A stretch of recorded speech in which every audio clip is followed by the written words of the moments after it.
James Calloway walked through the precinct's side entrance, his presence unnoticed among the morning bustle. Dressed in worn jeans and a faded plaid shirt, he blended into the surroundings, just as he had intended. He wanted to see the precinct as it truly was, not the polished version officers displayed when their superiors were watching. But within minutes he faced the stark reality of the department's culture. A white officer, Travis Miller, called out to him, his voice laced with condescension. "This isn't a shelter, get out."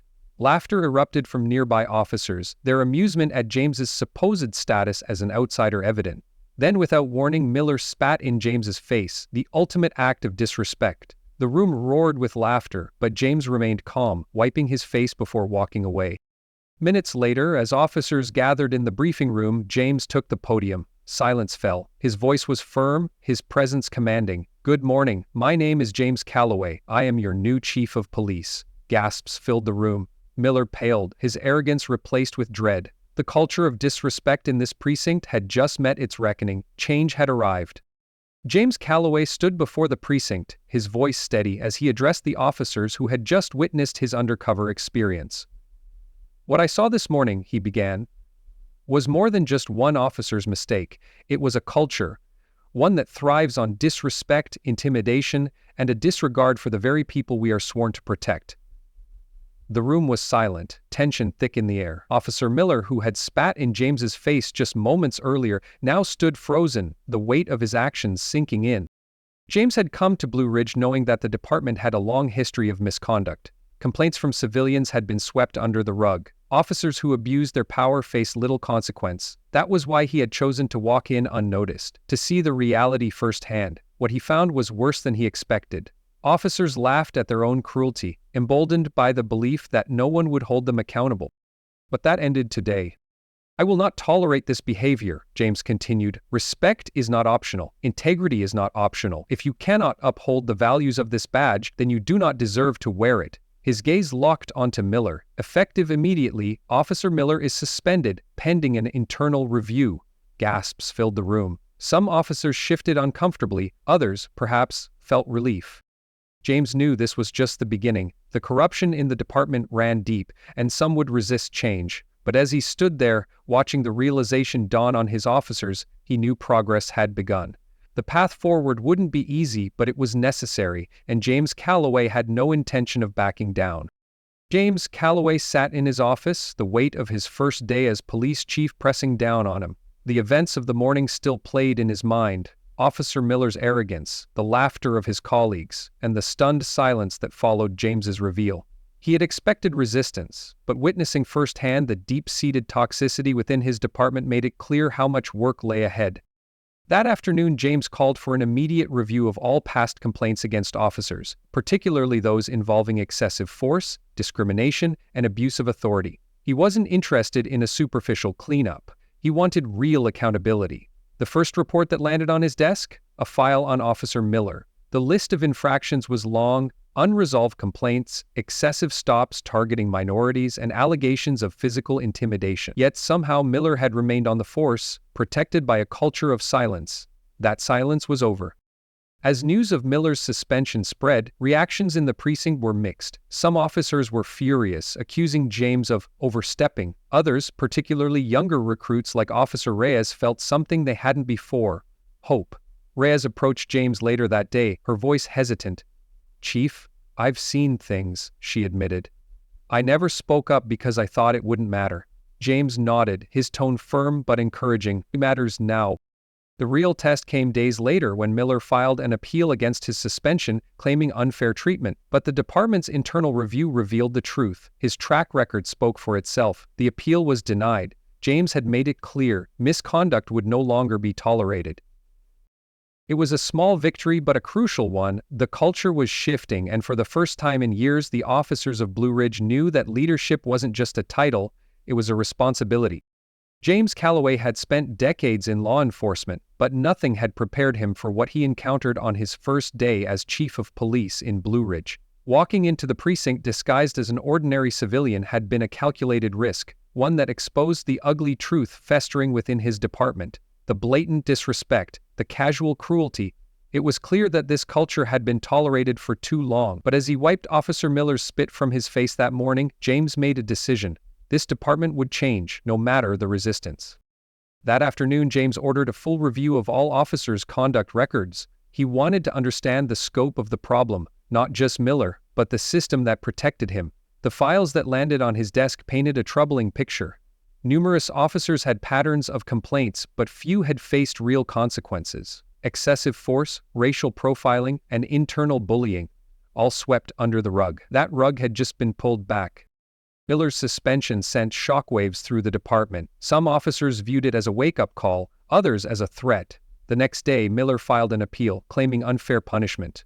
James expected this. The real surprise came when an anonymous letter was left on his desk, a detailed account of officers who had been covering for Miller for years. The writer, hesitant but determined, ended with a simple plea.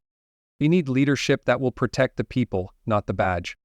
James made his stance clear in a department walk meeting. "This is not a witch hunt," he told them. "This is accountability." Some officers bristled at the idea of change, but others, especially younger recruits like Officer Reyes, finally felt empowered. Reyes later approached James privately. "I've seen things I wish I hadn't, Chief," she admitted.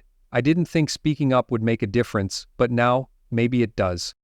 By the end of his first week, the old power structure was cracking. Officers who had once laughed at Miller's behavior now distanced themselves. Some resigned, unwilling to work under James's leadership, but others, the ones who truly wanted to serve with integrity, stayed and stepped up.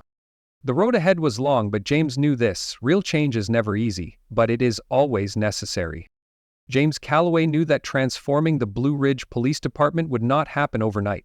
Officer Miller's suspension had sent a message, but it was only the beginning. The deeper James dug, the more he uncovered: a culture of unchecked power, silence in the face of misconduct, and officers who saw accountability as an attack rather than a necessity. If the department was going to regain the public's trust, James had to make structural changes that went beyond punishing one officer. His first step was to establish a civilian oversight board, ensuring that complaints from the public were investigated fairly and transparently. This move was met with pushback from senior officers who saw it as an unnecessary interference. "Chief, we can handle our own," one lieutenant argued. "No," James responded firmly, "you haven't. That's why we're here." At the same time, James implemented mandatory de-escalation and anti-BAS training, requiring every officer, including himself, to participate. Some grumbled, but others, like Officer Reyes, saw it as an opportunity for growth. "I used to think speaking up wouldn't change anything," she admitted one day, "but now, I think we might have a chance." Beyond policy changes, James focused on building relationships with the community. He attended town hall meetings, listened to residents' concerns, and personally addressed complaints that had been ignored for years. The shift wasn't immediate, but slowly the atmosphere within the precinct began to change. Officers who thrived in the old system found themselves isolated, while those who genuinely wanted to serve the community stepped up to the challenge. By the end of his first year, the Blue Ridge Police Department was different. Not perfect, but undeniably changed. And for James, that was just the beginning. Because real leadership isn't about maintaining power, it's about earning trust. James Calloway knew that real change required persistence. Suspending Officer Miller was just the start. A single action wouldn't fix a broken system. To truly transform the Blue Ridge Police Department, James had to tackle the deep-seated issues that had festered for years. His first priority was establishing clear accountability measures. He ordered a full audit of past misconduct complaints, uncovering years of ignored reports, dismissed allegations, and a pattern of protecting problematic officers. James made it clear those days were over. Officers with repeated complaints were put under formal review, and an independent oversight board was created to handle future investigations. Some resisted, but James didn't back down. "We don't fear accountability," he told the department in a meeting. "We embrace it or we leave." To change the culture, James knew he had to rebuild trust with the community. He launched weekly public forums, inviting residents to speak directly with officers about their concerns. He personally visited neighborhoods where tensions had run high, showing people that the department was no longer operating behind closed doors. Slowly, skepticism turned into cautious optimism. Within the department, James implemented a mentorship program, pairing younger recruits with experienced officers who demonstrated integrity and professionalism. He He also introduced mandatory de-escalation training, pushing officers to handle tense situations with communication instead of force. Not everyone adapted. Some officers quit, unwilling to adjust to the new standards. Others, like Officer Reyes, took it as an opportunity for growth. "I used to think speaking up meant getting shut down," she told James one day. "Now, it feels like we have a voice." Despite progress, challenges remained. Miller filed an appeal, claiming his suspension was unfair. But the department's review uncovered a history of excessive force, racial bias, and repeated complaints swept under the rug. His appeal was denied. One evening, at a local youth center, a young boy approached James. "Are you really the chief?" he asked, his voice hesitant. James crouched down to meet his gaze. "I am. My dad says cops don't care about people like us." James exhaled. "I can't change the past," he admitted, "but I promise you, we're working to do better." That was the moment James realized change wasn't about policies alone, it was about people, and step by step, he was making a difference. James Calloway stood at the helm of the Blue Ridge Police Department, knowing that real reform wouldn't happen overnight. The toxic culture that had festered for years, one of prejudice, unchecked power, and silence, had to be dismantled piece by piece. His mission was clear: restore accountability, rebuild trust, and ensure that respect was not an option, but a requirement. One of James's first orders of business was conducting a thorough internal review of past complaints. The results were damning. Numerous cases of misconduct had been ignored, officers with multiple infractions were still on the streets, and the department had a history of protecting its own rather than serving the community. James wasted no time. He implemented a stricter disciplinary process, ensuring that complaints were handled by an independent review board rather than swept under the rug. He knew some officers would resist the changes, but that didn't matter. "If you can't meet the standards of integrity, you have no place here," he told them bluntly. Beyond internal reform, James understood that public trust was just as critical. He personally led community forums, allowing residents to voice concerns, report grievances, and demand answers. He walked the neighborhoods, meeting with families and business owners, showing them that their voices mattered. Some were skeptical. "You expect us to believe you're different?" one resident asked at a town hall meeting. James met their gaze. "I don't expect you to believe me yet, but I expect you to hold me accountable." Over time, that transparency began to shift public perception. Officers who had once operated without consequence now knew they were being watched, not just by internal affairs, but by the very people they served. James's reforms weren't met with universal support. Some officers quit outright, unwilling to adapt to a department that no longer protected their worst impulses. Others, like Officer Reyes, embraced the change. One afternoon, Reyes approached James. "I used to stay quiet when I saw things I knew were wrong. I thought that's just how it worked." She hesitated. "But I don't want to be part of that anymore." James nodded. "Then help me change it." Miller, the officer who had humiliated James on his first day, filed an appeal against his suspension, claiming he was being unfairly targeted. But a department review uncovered years of misconduct, excessive force, racial profiling, and complaints that had never been properly investigated. His appeal was denied. James knew there would always be resistance. Changing a system meant challenging those who benefited from its flaws. But little by little, officers who once turned a blind eye began speaking up. A department that once prided itself on silence was learning to listen. James had come to Blue Ridge to make a difference, and now, the difference was undeniable. The changes within the Blue Ridge Police Department had begun to take root, but James Calloway knew that true reform was a continuous process, not a one-time fix. The department had long been a place where toxic behavior went unchecked, where certain officers abused their power, and where the community had lost faith in those sworn to protect them. Restoring that trust meant leading by example, and holding everyone accountable, no matter their rank. James had set a new standard, one that would outlast his time in Blue Ridge. James Calloway understood that silence had been the department's greatest enemy. Officers had learned to look the other way, fearing retaliation if they spoke out against their colleagues. He was determined to change that. One of his first major initiatives was establishing an anonymous reporting system, allowing officers to file misconduct reports without fear of backlash. He also pushed for increased civilian oversight, ensuring that community leaders had a say in how the department operated.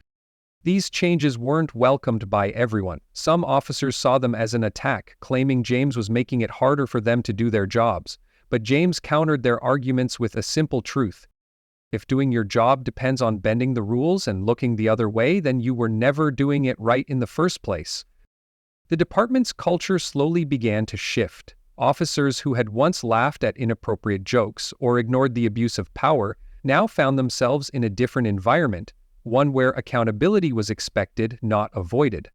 James also introduced new de-escalation training and implicit bias education, ensuring that officers understood how their actions, words, and assumptions impacted the people they served. Not every officer was receptive. Some fought against it, some quit. But for every officer that resisted, another stepped forward. Officer Reyes, one of the younger members of the department, became one of James's strongest allies. She encouraged others to rethink their approach to policing, proving that change wasn't just a top-down process, it required officers willing to lead from within. Beyond internal reforms, James made it a point to be visible in the community. He attended neighborhood meetings, walked the streets, and personally listened to residents' concerns. At one community forum, a woman stood up and asked, "How do we know this isn't just talk?" James met her gaze and answered without hesitation. "Because I want you to hold me accountable. Change isn't real unless you can see it." It wasn't a quick fix, but over time the department began earning back the trust it had lost. Life teaches us that true leadership is not about titles or authority, it's about actions and responsibility.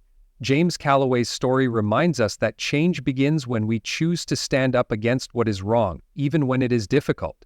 Too often, people remain silent in the face of injustice, either out of fear or habit, but silence allows problems to grow, whether in a workplace, a community, or within relationships. For older adults who have witnessed history unfold, this lesson is particularly powerful. Many have seen times of great social change and understand that real progress happens when individuals choose courage over complacency. Whether it's mentoring younger generations, speaking out against wrongdoing, or fostering fairness in our communities, we all have a role to play in shaping a better world. Another key lesson is that respect should not be a privilege but a given, no matter one's background, position, or status. By treating others with dignity, we create a culture where people feel valued and heard. James's leadership proved that when people demand accountability and embrace fairness, real transformation is possible. A message that resonates deeply with those who have spent a lifetime witnessing the impact of integrity and perseverance.